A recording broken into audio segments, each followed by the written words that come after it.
గుర్తుపెట్టుకోండి, దేవుడు అన్యాయస్తుడు కాడు.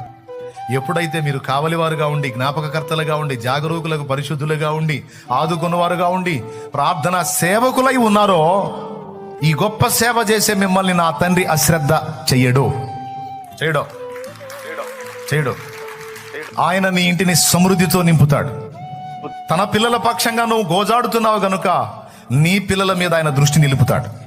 ఇవాళ కాకపోతే రేపు, రేపు కాకపోతే 10 రోజులు, 10 రోజులు కాకపోతే 10 నెలలకైనా నీ పిల్లలను కొలిక్కి తెస్తాడు. నీ ఇంటి వారిని, నీ ఇంటి పరిస్థితులను కొలిక్కి తెస్తాడు. ఆయన ఖచ్చితంగా కార్యం చేస్తాడు.